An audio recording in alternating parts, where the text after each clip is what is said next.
A lot of accounting firms still talking about or doing some version of running a community in support of the accounting firm. Like it's a way to find new clients, also a way to make a little bit more passive revenue on their existing clients. Online communities, still huge. I think we're coming off the community bubble a little bit. But my business, I mean, what got me out of running an accounting firm, it is running an online community. Recently, I gave a talk to a whole bunch of community runners and had to kind of organize my thoughts, maybe for the first time, about my own journey and how I built mine. I want to give you some really practical advice if it's something that you've considered, who it's a fit for, who it's not a fit for, and just get very, very tactical about what worked for me so you can see if a community might make sense for you. Let's do it.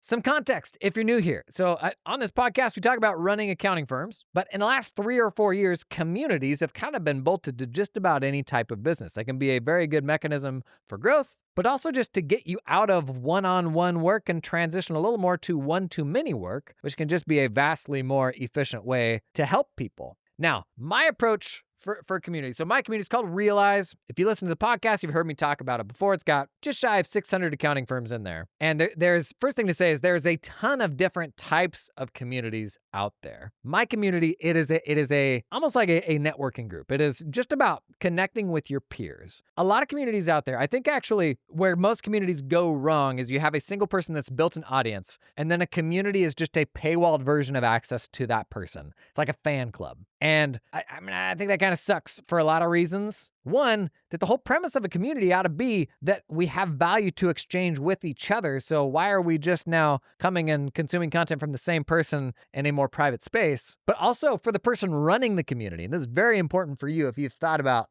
running one, consider this, that every amount of effort that you put into the community behind a paywall is effort you could have instead put out for the entire world to benefit from, and thus build your own personal brand and increase your reach. And so oftentimes, as soon as people spin up a community, all they're doing is now opting into a whole nother job. They're putting stuff out for the world to see. Now they're putting stuff out also for the community to see. That's supposed to be like better and higher effort because people are paying to see that, right? And so if you're working your little buns off just to be known in the world without a community, and then you say, hey, you guys want to pay me more money or pay me money for the first time for even more of this stuff, then you're not only like doubling what you're doing, you're like tripling it because the expectation is going to be an even higher bar for what you're delivering to that community. So what is the solution? In my opinion, it is designing a proper community where people get value from each other. And so the way we talk about my community is like, and it says it right on the landing page, is this a way to get access to Jason? Like, no, like not at all. Am I in there doing stuff? Like for sure, just like everybody else is. But the whole point of that community is for you to connect with other people like you, because in my personal journey, the most powerful thing I ever encountered was just making friends with people that did what I did. And it took me about 3 years to build my own peer group, to feel like I had people I could go to with tech questions, with like family questions, with client just said this, what do I do next questions. It probably took me 3 years and a bunch of travel and meeting people to feel like I had that peer group. My community is designed in a way so that when someone comes in, they can feel like they have that within 30 days. And so if you're looking for a version of a community for you that doesn't just become another job, here's what you got to look for. Is what are the problems for my clients or for the people that I'm serving that can be solved by other people who do the same thing? And, in accountingdom,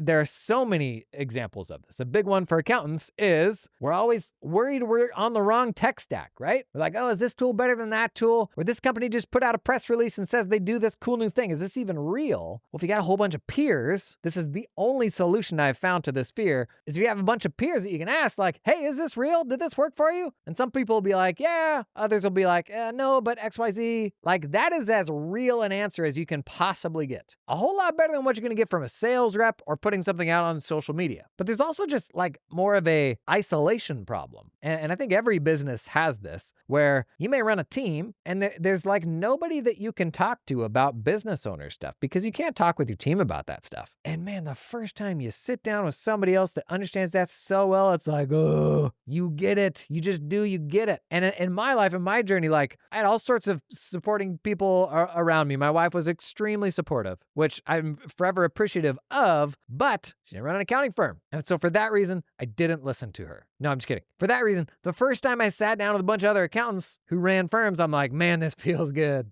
This feels so good. Those are problems that my avatar, like my ideal customer, which is an accounting firm owner, can have solved by other accounting firm owners. And so just about every type of entrepreneur has some version of this. This to me is the most pure version of a community. It's not something that people join to have more direct access to me, but something that people join to have access to my network. And so this is really like your Rolodex. Because at the end of the day, at least in the design of my community, that's all I can share is what has worked for me. Someone has to attract folks to that space. And so you're kind of the lighthouse for a specific type of person, which is what then makes the whole peer thing even better. Because if what you do resonates with them and the way you talk about things is a great fit for what they need, then when they come into the space, they all have like that commonality, that common thread. And man, I can vouch to this where like the even better version of this is you get those people in person and you're like, oh man, what am I going to do? Thinking about programming. How do I make sure everybody's entertained? You get all those people into a room and the vibes are just off the charts.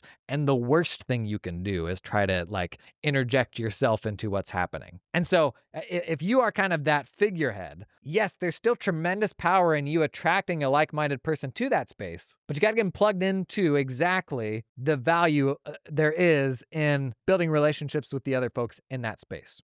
I think that's ultimately the solution to how do I build a space that is not another job for me? I'm already running an accounting firm, man. I don't need like this whole other little space of folks to babysit. By the way, free communities, holy crap, just don't. Not worth your effort. So many folks that run, quote unquote impressive 40,000 people communities, but it's like they don't make money. It's a massive moderation nightmare. Don't fuss with that. Like there are 100-person communities. There are 30-person communities that are amazing places, like creating amazing transformations for people and are super profitable. Don't get as with everything else, don't get sucked up in the vanity metrics. Now, in reality, virtually no one is in the market for a community. The notion of running a community for a community runner, that's juicy, right? Oh, okay, people just come in here and things just happen and then they pay me money for that? You can understand the attraction of that. But people on the other side of it, most people are not rolling out of bed in the morning going, you know what I need? A community. Because the implication with a community is that I have to put things into it to get stuff out of it. And even that, it is very ambiguous. What value am I even going to get from this? And so if you stand up a community and you just say, ta-da, community for beekeepers, everybody come in now, nobody will. And so that your plan for getting people into the community can look completely different than your plan for people staying in the community. And we talk about this in how we market our services as an accounting firm. What you need is an attraction offer that is something that solves a pain somebody's feeling right now. But then once you complete that and you solve that pain, you know right now what their next problem will be. And the goal is to find a next problem that is then solved by their peers. So this is it. This is the secret. Find that incredibly painful pain that a specific type of person is suffering from right now. Give them the solution to that problem, which then reveals what their next problem is that can be solved by their peers. That is the flywheel for getting a community going. If all you do is you stand up a community, that is not inherently something that is juicy enough for people to commit the time to. But if you give them something really, really, really juicy, and this can be you-centric. A lot of the folks we've got into my community have come from me running limited series just for community folks. And that's an example of an attraction offer where they're like, dang, okay, I want to see this series from Jason. I super don't want to miss this thing. But then for that to be worthwhile for the business, it is designed in a way where when you get to the end, they now have a new problem. To be clear, it's a better problem. You solved the original problem, but now the new problem is solved by their peers. And I mean, there's 100 examples of this in our business, in an accounting firm, where it's someone has never had bookkeeping anymore. And so the problem is they need books to be able to file a tax return. So you do their books and they think they're going to get some sort of value from that, but then they don't really. They're like, well, I don't know how to read these financials. And so now their next problem is, well, somebody needs to interpret this stuff for you. Maybe we meet once a month. That is the progression of an attraction offer, solving a problem, and then revealing a new problem. This isn't a sneaky thing we're trying to trick people. But the trap and the mistake that we make is that client comes in the door and we're like, oh, you know what you're going to need next? Yeah, as soon as we do that bookkeeping, you're not going to know how to read it. So you got to pay us for an advisory package. package too. And now they go from having sticker shock at what just bookkeeping costs, because they're paying for that for the first time, to now having triple sticker shock because you're doing bookkeeping and advisory. And they will never say yes to that because they're not feeling the advisory pain right now. And so you just lost that work. As opposed to, yep, I can see you got a bookkeeping problem. Let's get you going on that. You solve that problem, and then a new problem reveals itself, right? We're not being sneaky about this. I'm just not selling them something that they don't need right now. And so if you're thinking about how to get people into a peer-led community, which I think is the most pure kind of hands-off version of a community, then you got to find a problem you can solve that then leads to a new problem that is solved by your peers. Maybe the most direct accounting firm example I can give you of what's kind of worked in our community, but we haven't nailed it, is you have an attraction offer around tech selection, and you walk them through a process that gives them vastly greater peace of mind over the tools that they are picking. But then they find when they get to the end, yes, they are in a fundamentally better place, way better place than they were before, but I'm never going to stop having tech questions. In fact, now I'm using this practice management system, and I can see there's a million different ways it could be set up. What do other people's practice management systems look like? For everybody that's using this tool that I use, are other people using it the same way? You now have a new problem that is solved by the community. And you can say, yeah, every couple months we have meetups for all these different platforms and people share their actual live setups. Like that doesn't really happen anywhere else. You can see how people are actually using it. And this is important. Like the average accounting firm spends 5% of revenue on software. So buying the wrong software, big expensive problem, but then not using it right, equally big and painful, and admittedly hard to do right. So to be able to see the very best ways people are using it and then pick and choose what makes sense for you and have that ongoing feedback loop, because you're going to change tech down the road too. These tools are going to change and you still want to see how other people are using them. That's like maybe the most relevant to what we do example I have of an attraction offer leading into what is called a continuity offer, an offer that gives them a reason to stick with it for the long term. So if I am serving beekeepers, what is the offer, the series, the juicy thing that will get them in the door? This can really be anything, because the only thing you're giving them is, over this 5-week series or whatever it is, we're going to lead you through this transformation. And for that 5-week series, that's it. That's the deliverable. But then on the back end of that, if you want that to roll into like a recurring revenue sort of thing, does that then hand off to a problem that can be solved by peers? That is like the most powerful version of a community to me, and vastly better than one that is simply access to this influential people. This episode is brought to you in part by TeamUp, who will find you talented accountants in the Philippines. TeamUp, their motto, hire a person, not a company. So TeamUp's difference is they're for the folks that literally just want to engage the people in the Philippines to come and work for them, rather than like Accounto Corp, who then employs a bunch of Philippines accountants and then you pay Accounto Corp. Because sometimes the problem with Accounto Corp is you're paying as much to Accounto Corp as the actual individual that's on your team gets. And that's kind of a bummer. If I'm paying $2,000 a month and only $1,000 of that's going to my team member. Very common progression that I see with folks building offshore teams. They start with Accounto Corp for the first few hires, and then they're like, we just want to do this ourselves. We actually don't like the middleman. And oftentimes it's actually impossible or insanely costly to get your team member out of Accounto Corp. So then you're kind of like trapped. Anyways, TeamUp, they've got recruitments on the ground in the Philippines who will find talented folks for you. You just work with them directly, same way you'd work directly with somebody in the States. If you haven't done it before, you're gonna have a bunch of questions. What about computer stuff? What about security? The answers for those are usually the same as whatever you do for your domestic team. What about disclosures? If you do tax work, yeah, you gotta put something in the engagement letter. If you're using them for 1040 work, there's a standalone disclosure that you do, but I did both of these in my firm, wasn't a big deal. And TeamUp, they've helped so many firms go through this that they can give you great expert answers and best practices for how to navigate any of these things that may be spooky. Even if you just want to have a conversation to learn more, hit them up. That's TeamUp. Learn more. Check out a link down in the show notes. You know what I was just thinking about? Just how much I accommodated my clients' crappy old banks that just created so many workflow nightmares for us. This is an ad read for Mercury, just so you know. Literally having clients share their password with you so you could log into a client's account to a bank. Having to have them send you 2FA codes? Little 2FA codes where the text literally says never share this 2FA code with anybody? So many problems with that. Don't get me wrong, it's an essential part of delivering bookkeeping work. But then I would be so apologetic, I'm sorry, this is such a headache. I wish it didn't suck like this. Gang, there are solutions for this, like Mercury. I literally ditched a traditional bank and use Mercury now myself. The client gives you firm access, and then you assign user access for the people in your firm, and it can get super, super granular. like the way that user management actually should be. So next time, when you get that stupid situation with a client that is not secure and they're annoyed about 2FA Olympics, just remind them, buddy, there's a solution to this. We can help you with this. We'll help you make the switch to Mercury. You'll have a vastly better experience. You get a bunch of razzle-dazzle features your traditional bank doesn't have, but then we can lock it down with proper access to whoever needs access to it. So the next time they complain, don't apologize. Say, here's the solution. Do you want us to help you through it? Think about it, all right? To learn more about Mercury, check out the link down in the show notes. Super common traps here, getting sucked into vanity metrics, into comparison when you look at other communities, into just the idea of doing numbers. Well, 5,000 person community is way cooler than a 50-person community.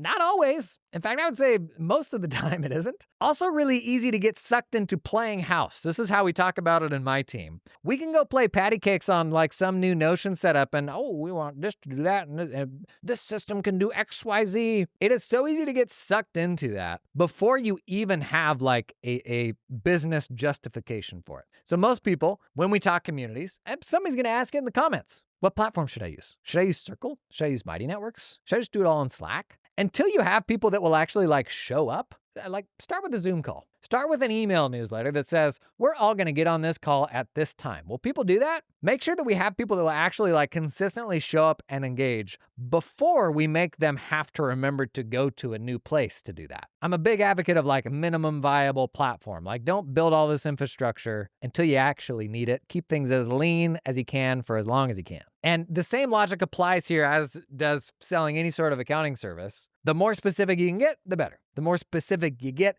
the easier it is to find the people that you actually want to work with. Because there's loads of communities out there, right? Like if I'm going to build an entrepreneurship community for women, that's better than just a community with no sort of filtering, but that's still a lot of people, right? And so to do that successfully, like you have to be world class at communicating what it is that you do. Like you got to be like a Cody Sanchez. Like the bar is just so high to make something that general, which is why I love micro niche. Is the bar is low. I want to set up a game that I'm pretty sure I can win. That's why I always come back to beekeeping. Are there any beekeeping accounting firms that listen to this? Please let me know in the comments. There might be loads of them. I have no idea. But find a very specific, like rare, nuanced pain and entrepreneur that you can speak to with this community, like just like anything else that we do. Now, only other thing I'll share, the big blocker here for most people is like, how do I start it? How do I kick it off? It's got to start with a really good attraction offer that will get you to a critical mass of folks that will make it feel like a community. Like you can't have a community without some people in there.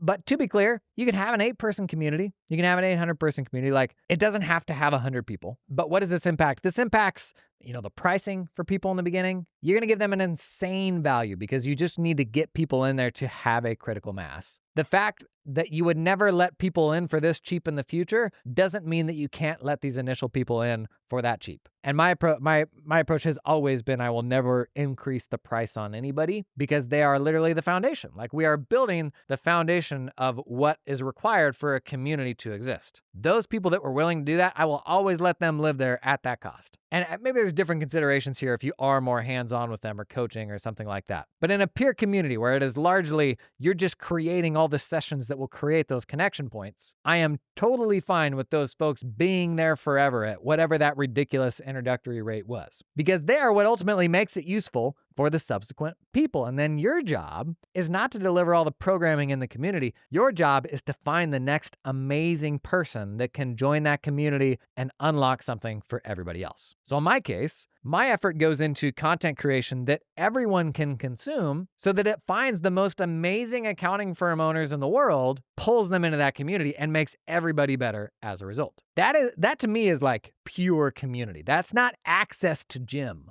Access to Tina, who we all love. We may have the common thread of all loving Tina, but here was the wild thing for me to come to terms with and get my ego out of the way about. Is it doesn't matter how much people love you and how smart they think you are. There is not a person on this planet that has more to offer you than the collective has to offer you. It's why I put peer stuff above coaching in order of importance. I think I would probably be a great coach for many firms just because of all the conversations I've had, all the things I've seen in my own real world experience running an accounting firm. But I cannot help anybody as much as all of your peers can help you. Because your peers has a vastly bigger lived experience than I do. They can dig into very, very specific things. Like the way we choose sponsors on this podcast is like, who's the best at hosting stupid ultra tax stuff? This is just a solution people need. I literally go in, I search in the community on the app. I see like 7 people in a row just raving about Verido. Verido is now a new sponsor of what we do. There's like a huge hunger still, especially in an increasingly decentralized world, for connection through a very specific lens. And like this could be exactly what your accounting firm needs. For you to create that space that then leads to folks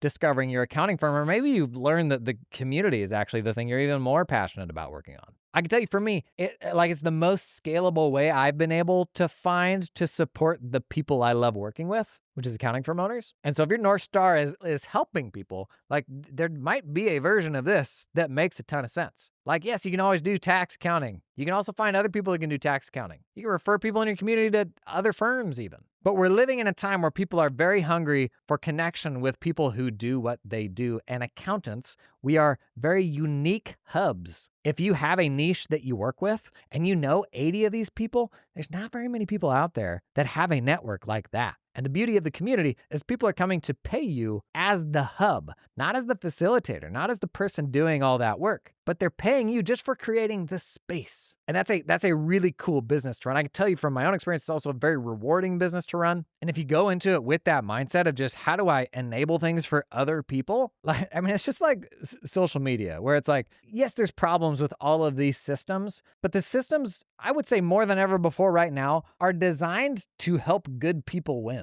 And the fact that bad people can win, like, doesn't make this not the case. But so much of it is just about being helpful, like relentlessly helpful and spending more time helping people than other people do. Like, I mean, I respond to hundreds of emails and DMs and all that stuff every single week. I think I've probably done more of that than just about anybody in the world the last couple of years. I'm almost certain I put out more content than anyone else has in the last couple of years. And I wish there was more of a secret sauce to it all. So much of it is just about doing it more than anybody else. And every day, new people still stumble into my stuff. Meanwhile, there's people that have been here for 4 years. It's like, how have you not heard of that? So like finding success these days to me, like it is so much about just committing to being helpful and enabling successful outcomes for other people in whatever form that takes. And unfortunately, in an accounting firm, everything is inherently done behind closed doors, one-on-one, which is just by definition, the lowest leverage way that you can go out and help people. And like maybe this is why it's something that accounting firms are looking more at, running their own community, creating a space for the people that they want to serve to, I don't know, build real connections with their peers. Because a lot of people don't have that. And that's a bummer, man. If you run a community in your accounting firm, I would love to hear it. In fact, link it down in the comments. I would love to see that. I'm kind of fascinated by this because obviously I am a community nerd. Would love to learn more about that. Gang, thanks for being here. Bit of an inside baseball episode. I'll catch you in the next one.